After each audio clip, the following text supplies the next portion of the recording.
It is just from this point that nothing but mysticism remains. The philosophy of Arthur Schopenhauer ends on a negative note. His main work, The World as Will and Representation, exposes the material world of day-to-day as being ultimately empty. It's possible to arrive at this insight through purely intellectual speculation, which is what Schopenhauer claimed to have done with his philosophy. Moreover, if you truly understand Schopenhauer's philosophy on a deep level, you too can arrive at this insight of the ultimate nothingness of the world simply by thinking about it. At least, that's the theory. Much more likely is the second path. Now we are leaving the realm of metaphysics and entering the realm of ethics. Schopenhauer advocates an ethics of compassion, but for a truly ethical person, simply being compassionate isn't enough. Schopenhauer advocates a life of asceticism, the life of a monk, with fasting, abstinence, poverty, and even self-flagellation in extreme cases. This so-called denial of the will is another way towards the realization that this material world is essentially nothing. Schopenhauer's main philosophical work ends with an extended exposition of the ascetic, the denier of the will to life, and it ends with the following sentence. To those in whom the will has turned and denied itself, this our world, which is so real with all its suns and Milky Ways, is nothing. It's very quaint, and no accident, how Schopenhauer's main philosophical work, the huge doorstopper called The World as Will and Representation, begins with the words, the world, and ends with the word, nothing. The conclusion that the world is essentially nothing is the reason why Schopenhauer says his philosophy has a negative character. My system, when it reaches its highest point, assumes a negative character, and thus ends with a negation. It can here only speak of what is denied, given up. The question, of course, is, where do we go from here? If philosophy ends in nothingness, what else is there? When philosophy has exhausted its possibilities and reached its summit, there is nowhere left for it to go. At this point, Schopenhauer argues, we must leave philosophy behind and proceed with mysticism.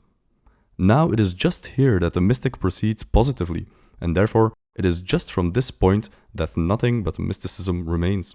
The state achieved by the continuous denial of the will, which is most intensely felt after a prolonged period of asceticism, cannot be expressed in rational language.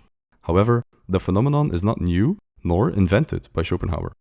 He finds a poetical, metaphorical expression of this experience in the tradition of Western mysticism, in the lives of saints and in the experiences of nuns who felt an intimate connection with God.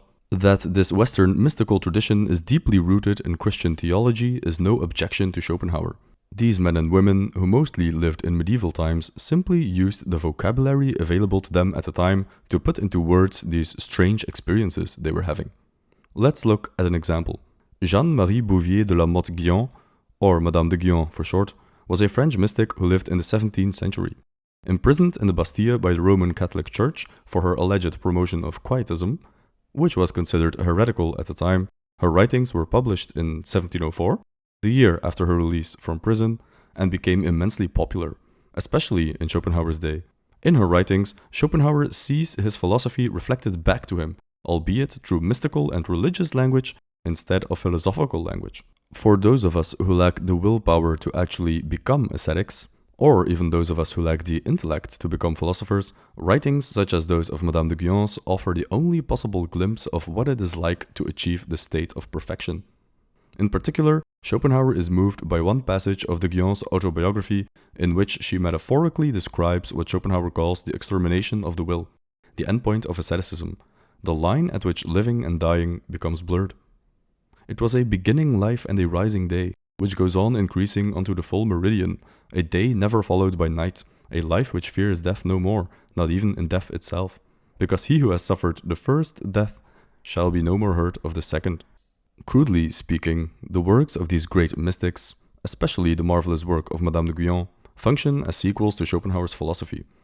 In the work of Madame de Guyon, we are acquainted with the perfect human being according to Schopenhauer, a rare soul that penetrates deeper, sees further, and lives better than the great mass of men which Schopenhauer always held in great contempt.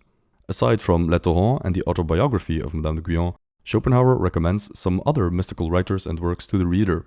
These are, in order, the Upanishads, the Enneads of Plotinus, Scotus Erigena, Jacob Böhm, Angelus Silesius, and Sufi poems.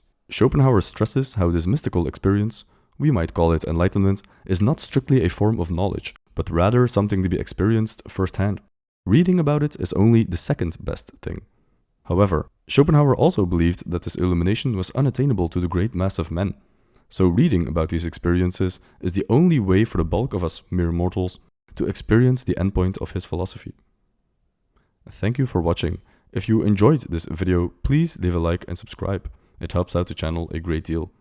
We've done a big video on Schopenhauer's main philosophy, and if you want to pad your reading list, we've done a video on Schopenhauer's top 4 novels. Thank you for watching, and we'll see you in the next one.